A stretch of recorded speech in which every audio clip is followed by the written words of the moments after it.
à toutes. Nous poursuivons notre semaine sur notre relation avec Dieu que nous voulons développer dans toutes les saisons de notre vie, à tous les stades de notre vie. Et on a vu qu'on pouvait connecter avec Dieu alors qu'on est très occupé et on est toutes très occupées et qu'on peut aussi connecter avec lui, avoir une relation avec lui dans les moments les plus sombres et dans les moments les plus difficiles de notre vie. Et je vous encourage à regarder l'émission qu'on a pu tourner hier à ce sujet. Et aujourd'hui, on va parler des personnalités. Parce que quelquefois, pas quelquefois, mais tout le temps, en fait, selon nos personnalités, on va avoir des façons différentes d'approcher Dieu. Et dans sa bonté, Dieu aussi a des façons différentes de nous approcher. Mais vous allez pouvoir découvrir qu'aujourd'hui, eh bien, vous aussi, peut-être que vous n'avez pas trouvé la manière, comment connecter efficacement avec Dieu. Vous ne vous retrouvez pas dans tous les enseignements que vous avez pu entendre. Mais je crois qu'aujourd'hui, le Saint-Esprit va vous éclairer. Et je suis avec deux personnalités différentes aujourd'hui. Avec Laure. Bonjour Laure, tu vas bien? Très bien, toi? Excellent, ouais. J'ai hâte de savoir t'es quel genre de personne. Et puis on est avec notre invitée Priscille.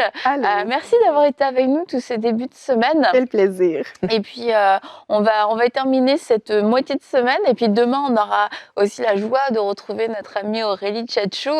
Et on termine avec toi cette semaine, ce milieu de semaine. J'ai arrêté de le dire parce que c'est sur les personnalités, comment connecter avec Dieu selon sa personnalité. Et ça, c'est quelque chose que toi aussi, tu as dû apprendre. Tu nous as dit hier, je pense, que tu avais grandi dans une famille chrétienne. Oui. Et donc, tu as entendu parler du Seigneur très jeune. Et est-ce que dès très jeune, tu as compris que tu pouvais connecter avec Dieu selon ta personnalité? Oh que non! Oh que non! J'ai grandi dans une famille chrétienne. Mon père était pasteur et notre bibliothèque était remplie de livres sur comment prier, comment passer du temps avec Dieu. Et pourtant, je suis obligée d'admettre avec plein d'honnêteté que j'ai passé pratiquement toute ma vie à avoir infiniment de difficultés à passer du temps avec Dieu. Et je pensais que j'étais pas normale. Je pensais que j'étais soit pas disciplinée. Assurément, il a fallu que j'apprenne la discipline quand même. Mais je trouvais ça désagréable. Je lisais ma Bible, je la comprenais pas. J'essayais de prier. C'était difficile de rester concentrée. Je savais pas pourquoi prier. Et finalement, il n'y avait pas beaucoup de vie dans ce qui était supposé être une relation d'amitié avec mon Père céleste. Et au point où des fois, je me sentais coupable, où je me disais que c'était pas pour moi. Et quand je prenais du temps pour prier à nouveau avec Dieu, alors que ça faisait 3-4 semaines que je ne m'étais pas vraiment arrêtée, bien là, le 3/4 de ce temps-là, c'était pour m'excuser de ne pas avoir passé de temps avec lui dans les dernières semaines. Donc, finalement, c'était pas très vivant, c'était pas très ressourçant et on connectait pas tant que ça.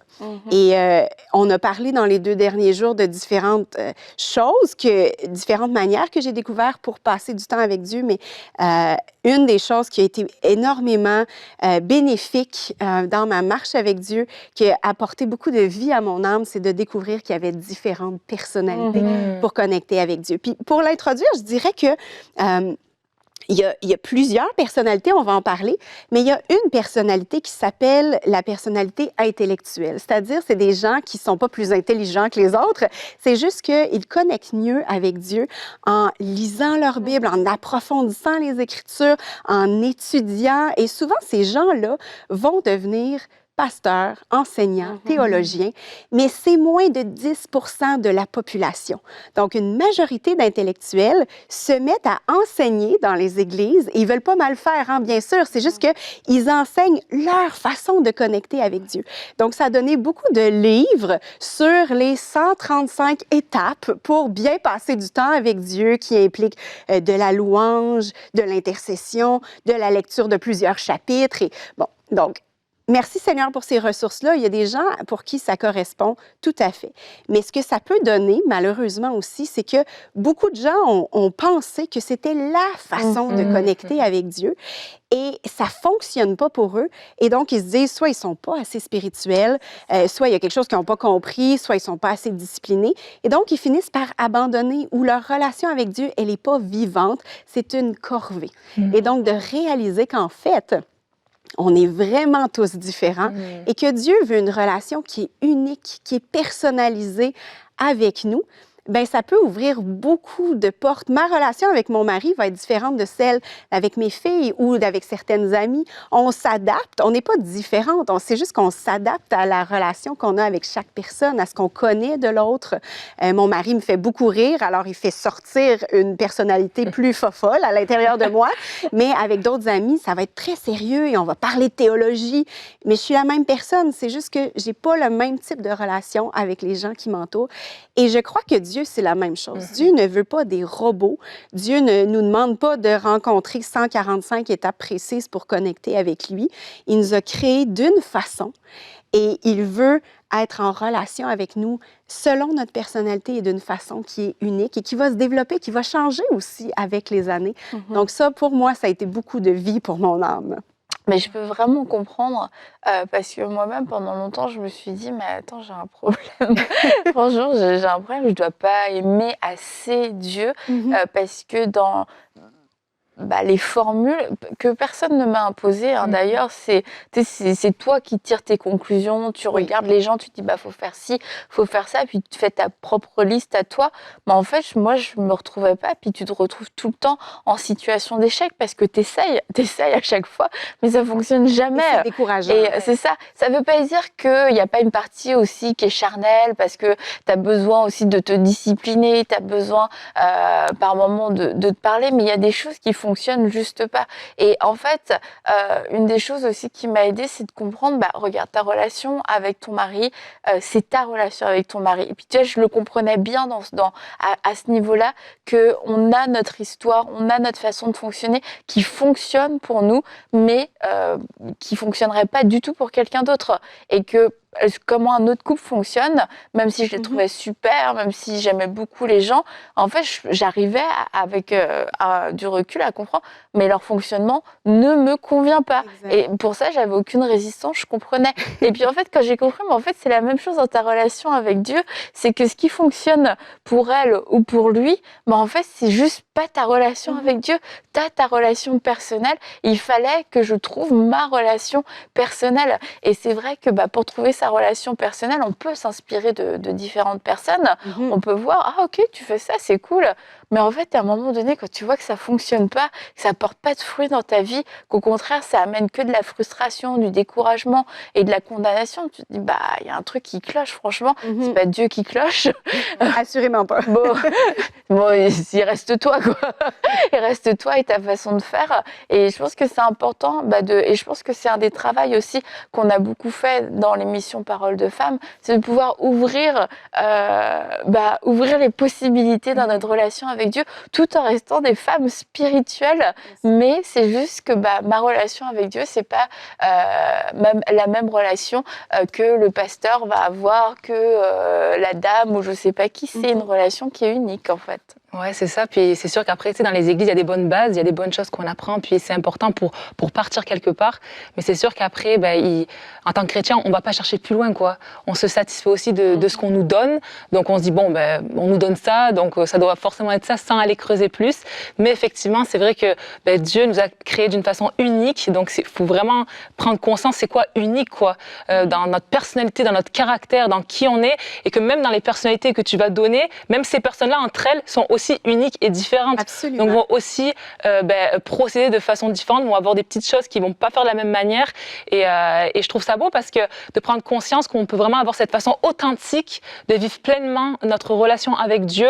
Notre façon à nous. C'est notre temps à nous, notre façon à nous. Et j'aime cette liberté que ça apporte et de se dire, on peut aller plus loin en fait. Parce que c'est que lorsque tu es authentique à 100% qui tu es et que tu peux utiliser tout ce que Dieu a mis en toi pour passer du temps avec lui et puis vivre ton appel et tout ça, que finalement des grandes choses vont se passer et en toi et dans ton environnement et à tous les niveaux, quoi. Donc Absolument.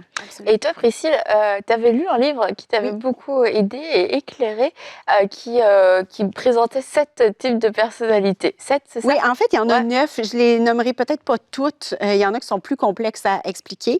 Mais c'est un livre qui s'appelle, on peut le lire en français, ça s'appelle Les Sentiers sacrés de Gary Thomas.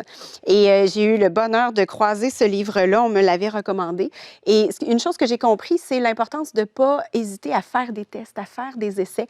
Notre temps n'est pas gâché avec Dieu si ça n'a pas fait des feux d'artifice comme les autres fois. Et on saura que peut-être telle façon est moins pas pour notre nous. truc, ouais, voilà. C'est ça, et c'est correct. Comme tu dis, la liberté d'essayer, de faire des tests, de faire des rencontres avec Dieu qui sortent de l'ordinaire, puis de voir quel résultat ça donne, ça peut être vraiment intéressant. Puis, une chose que ce livre-là explique, c'est que, par exemple, quand les disciples demandent à Jésus, bien, enseigne-nous à prier. Ce que Jésus a donné, c'est le fameux Notre Père. Et des fois, on l'a pris comme une sorte de marche à suivre. Il faut répéter cette prière-là. Elle peut nous inspirer, mais je pense que c'était simplement un exemple, un modèle, et que c'est pas supposé nous enfermer, mais au contraire, nous libérer. Donc, et d'ailleurs, juste avant que tu puisses Oui. donner les différents types de personnalités, comme Jésus dit aussi, bah, entre dans ton lieu secret. Et en fait, bah, là, il nous ouvrait déjà cette possibilité infinie dans ton lieu secret à toi. Trouve ton lieu secret. Et puis, en fait, c'est un lieu d'intimité où toi, tu vas vivre ta relation avec Dieu. C'était pas, OK, bah, vous allez tous avoir la même vie de prière et Oui. Dieu va tous vous parler Dans à une tel chambre, moment, à telle heure. en fermant la Voilà, porte. c'est ça. Dieu nous a tout de suite invités. OK, bah, en fait, Oui. tu veux prier, il faut que tu le fasses de façon personnelle Oui. parce que c'est là que Dieu va te parler. Et donc, voilà, c'était juste pour dire ça. Mais c'est vrai, mais des fois, on a pris ce type de verset-là comme étant littéral, entrer dans son lieu secret. Bon, ben, mes enfants sont pas dans ma chambre, donc je vais entrer dans ma chambre, je vais fermer la porte. Mais pour des gens, c'est la pire chose qui puisse arriver que d'entrer dans une chambre sombre, puis de fermer la porte, puis d'être dans le silence. Il y en a pour qui c'est vraiment la pire chose. Puis c'est important de le réaliser, puis c'est correct. Donc, j'espère que j'ai piqué votre curiosité. Donc, la première personnalité, c'est les naturalistes. Donc, ce sont des gens qui vont vraiment mieux connecter avec Dieu en sortant à l'extérieur, en allant marcher, en allant dans la forêt, en gravissant une montagne, en s'assoyant près d'un ruisseau. Ils vont apprécier des versets bibliques, par exemple, comme les psaumes qui parlent des verts pâturages ou des lys des champs. Et ils vont vraiment, je sais que vous l'avez déjà invité à MCI, mais Alain Oderset est vraiment un exemple de cette personnalité-là naturaliste. La pire chose qui peut lui arriver, c'est de rester enfermé dans son salon avec un café. Il a besoin de sortir dehors. Et c'est là qu'il entend Dieu et c'est là qu'il entend aussi, qu'il découvre des leçons sur Dieu en observant la nature. Donc, je pense qu'il y a beaucoup de gens qui ont cette personnalité-là et qui doivent apprendre à sortir de chez eux pour passer des temps vraiment de qualité avec Dieu. Ça, c'est le premier. Le deuxième, les sensitifs.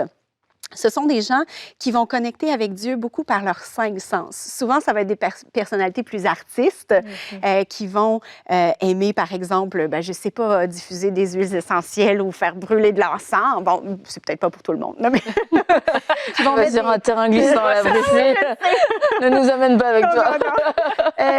Suspendre des petites lumières, mettre des couvertures.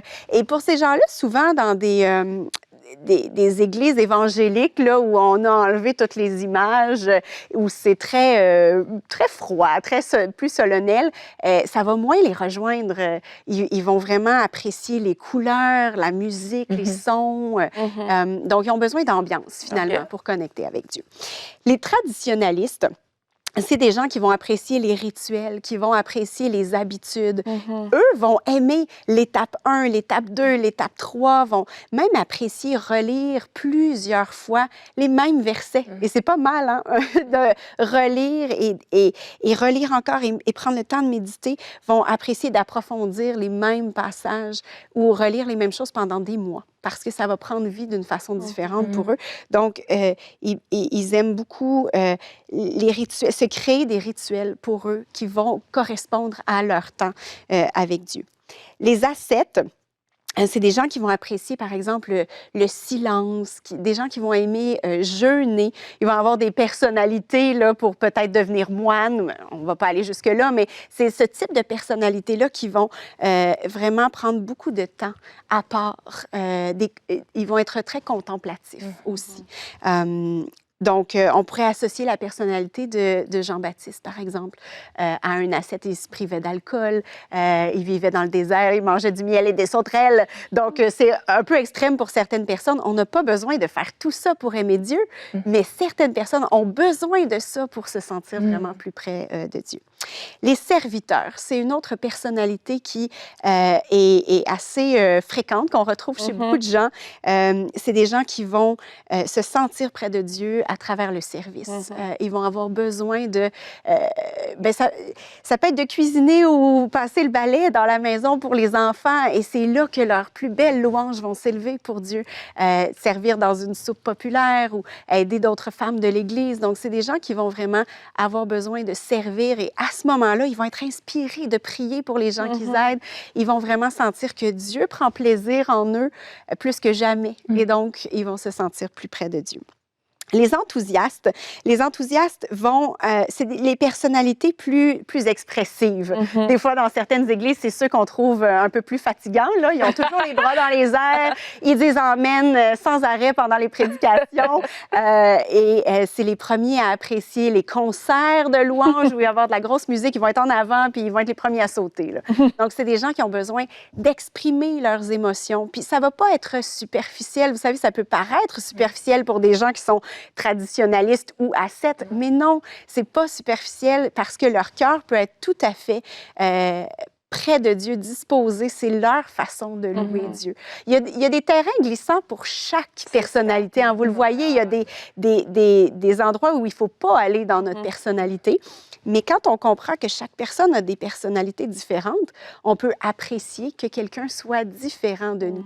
Personnellement, j'ai tendance à être assez enthousiaste dans les temps de louange. Des fois, je me garde une petite gêne là, pour ne pas scandaliser personne.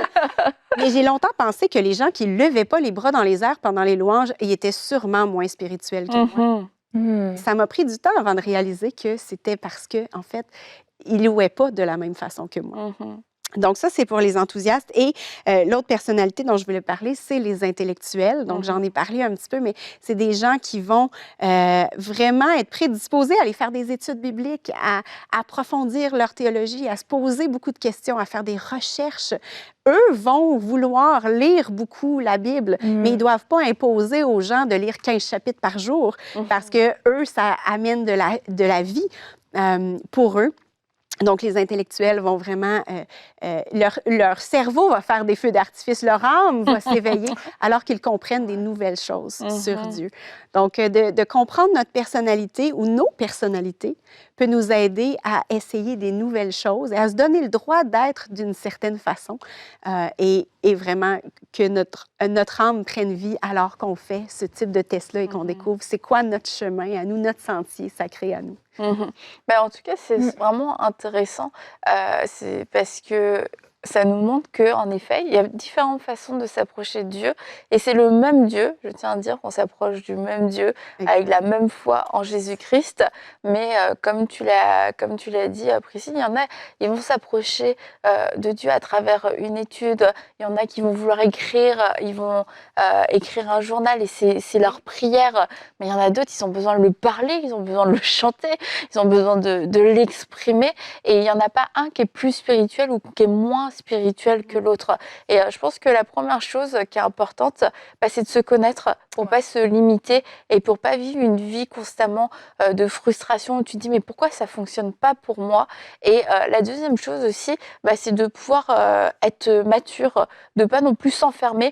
Parce que moi je me reconnais dans ce que tu as dit, Priscille, je suis plutôt naturaliste. Je suis plutôt naturaliste. Et du coup, si je suis pas dans la nature, je veux pas prier. Non, moi, je peux pas prier. Non. Moi, je suis plutôt, tu disais, enthousiaste. Si je suis dans une église trop calme, je sens pas l'esprit de Dieu. Parce que ça nous amène dans un esprit de jugement.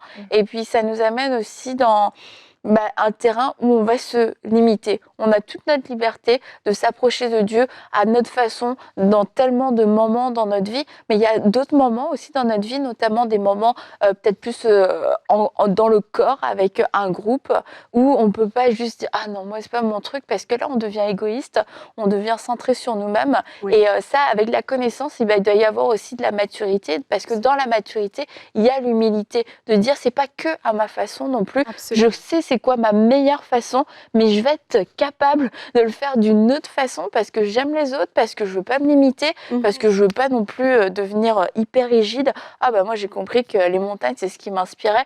Bah du coup je vais même plus à l'église, tu vois, ça me sert plus à rien d'aller à l'église, sauf si on fait une église en plein air, parce que tu vois c'est là où on accueille la connaissance avec de l'orgueil, et puis finalement on s'en sert plus de la bonne façon. Oui. Je pense que plus on apprend à se connaître, plus on peut aimer les autres aussi, mieux aimer les autres, comprendre qu'ils sont différents.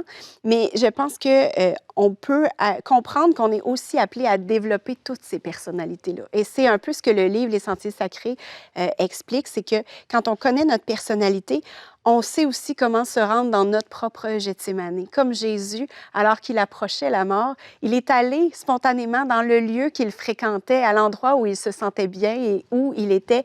il connectait facilement avec Dieu dans un jardin. Et donc, quand nous, ça va moins bien, c'est bien de savoir c'est quoi notre façon la plus facile, la plus directe pour connecter avec Dieu. Mais en même temps, un chrétien mature est supposé apprendre à connecter avec Dieu dans tous les contextes, à être capable de louer avec tout son cœur quand il y a juste une guitare sèche durant les louanges ou quand il y a tout le band au complet qui joue, à être capable de vraiment prier quand on est seulement 2 ou 3, ou de prier en église alors qu'il y a quelqu'un qui conduit en prière et que c'est très intense. Donc, c'est important de développer, comme tu dis, de ne pas se limiter, de développer toutes ces personnalités-là. Ça peut prendre du temps, mais en sachant d'abord où débuter pour avoir une base solide, ça permet ensuite de mieux se propulser, de revenir à cette base-là qu'on connaît. Ça, c'est ma personnalité, mais ensuite d'essayer autre chose. Puis d'être de plus en plus à l'aise à connecter avec Dieu dans toutes sortes de contextes, de toutes sortes de façons. Ah non, mais c'est sûr, parce qu'il y a forcément aussi une façon de grandir dans les autres façons aussi. Donc, c'est sûr qu'on va sûrement se sentir rejoint par une des façons que tu as citées. Donc, c'est peut-être des choses qu'on va faire plus fréquemment. Enfin, voilà, c'est la façon dont on va plus fréquemment, naturellement, aller connecter avec Dieu. Mais effectivement, après, voilà, la présence de Dieu, on doit la rechercher constamment, quoi. Donc, c'est sûr que c'est important de ne pas se limiter, comme tu dis. Et j'aime ce que tu amènes comme point, parce que ça nous amène aussi à avoir une perspective. Tu disais que toi, à un moment donné, tu étais plus la personne qui allait lever les mains dans les airs et tout ça. Mais aussi, voilà, sur notre regard aussi, d'accepter la différence, si on peut dire ça comme ça. Et donc, voilà, de se dire, super, il y a plusieurs façons de louer. Donc, vraiment, de pouvoir vivre vraiment ce côté, on est différent. Et c'est très bien comme ça, quoi. Il y a plusieurs façons et c'est beau. Et on est tous appelés à se dépasser, à sortir de notre zone de confort, et même quand on sait la manière dont nous on préfère s'approcher de Dieu, mais c'est certain que Dieu va nous mettre au défi de pouvoir le faire différemment, parce que on va se retrouver dans des situations où on va dire ah ça c'est pas mon naturel. Mais si on se limite constamment à ça, on va rester dans cette zone de confort, et la personne qui va être peut-être plus traditionnelle, plus tranquille aussi, peut-être que c'est la personne qui à un moment donné va se sentir saisie, puis va se dire mais j'ai envie de danser. Et puis la personne qui a l'habitude de danser, peut-être que le Saint-Esprit il lui dit ok là j'ai besoin que tu t'assoies. Et puis c'est là où on doit aussi apprendre à être soumis au Saint-Esprit pour pouvoir vivre autre chose, parce que c'est ça que je trouve merveilleux dans la personnalité de Dieu, c'est que on parle de la grandeur de Dieu, mais c'est une grandeur aussi dans sa personnalité. Et quand on voit toutes ces personnalités que tu as citées, ça fait tout ça, ça fait partie de Dieu. Oui, et c'est ça. Et dans notre découverte de vouloir connaître plus Dieu, on devrait avoir le désir de connaître pas juste ce qui nous ressemble, mais de dire je veux voir une autre partie. Tiens, je veux aller de l'autre côté aussi pour voir à quoi tu ressembles, c'est quoi ta personnalité à ce niveau-là. Et parce qu'on veut lui ressembler toute en entier. On ne veut pas ressembler juste à ce qui est plus naturel pour nous. Et je crois que notre amour pour Dieu nous pousse à sortir de cette zone de confort, à dire, moi, je suis plus peut-être introvertie, mais toi, tu as ce côté aussi extraverti, Seigneur. Et je veux connaître ce côté extraverti de toi. Et je veux pouvoir aussi te ressembler de plus en plus. Et je crois que rien que l'amour pour Dieu, plus que le fait, c'est quoi ma façon de connecter, personnalité, etc. Mais notre amour pour Dieu va nous amener à découvrir toutes ces facettes de lui et puis à les expérimenter, même si quelquefois c'est un peu c'est ça. Puis j'allais dire vraiment aussi sentir cette liberté de l'autre côté, à être nous-mêmes. Parce que justement, des fois, il y a tellement des cases aussi, on veut être comme tout le monde et on n'ose pas être nous et être authentique. Donc c'est vraiment ce côté, c'est pas grave, moi c'est comme ça que j'ai envie de louer, si j'ai envie de danser. Bon, comme tu dis, il faut aussi être à l'écoute du Saint-Esprit. Mais danse, tu sais, si tu as envie de chanter, il y a tellement de choses à faire, en fait. C'est multiple la créativité que Dieu nous donne.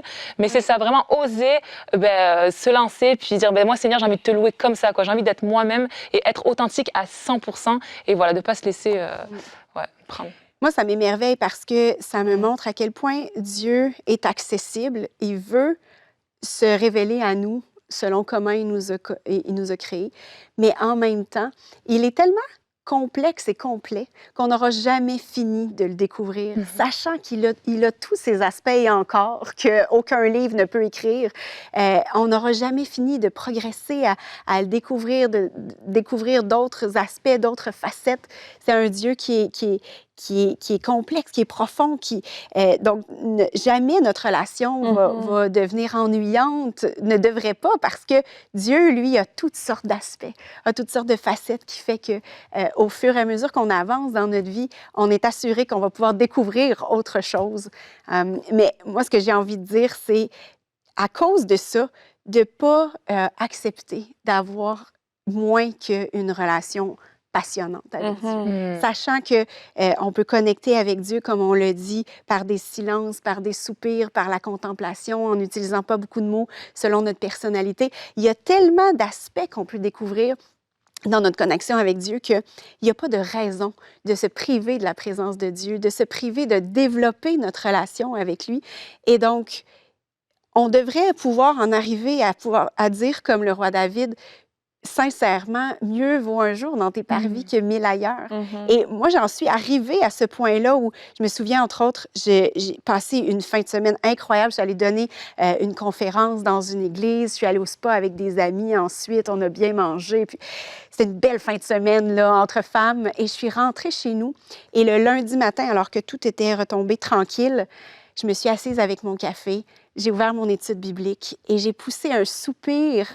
Et c'était vraiment comme, enfin, je suis là où je suis supposée être, puis c'est mon meilleur lieu au monde. Et je me suis mise à pleurer parce que je me suis dit, aïe, aïe, alors qu'il y a à peine quelques années, c'était donc bien pénible de passer du temps avec Dieu. Maintenant, c'est tellement de la vie pour mon âme, c'est tellement mon lieu préféré au monde, que même après une si belle fin de semaine où j'ai donc bien eu du plaisir, l'endroit où je préfère être, c'est être avec mon Père céleste. Juste nous deux dans notre lieu secret. Donc, on est supposé en venir à pouvoir dire ça sincèrement, que c'est notre lieu préféré au monde.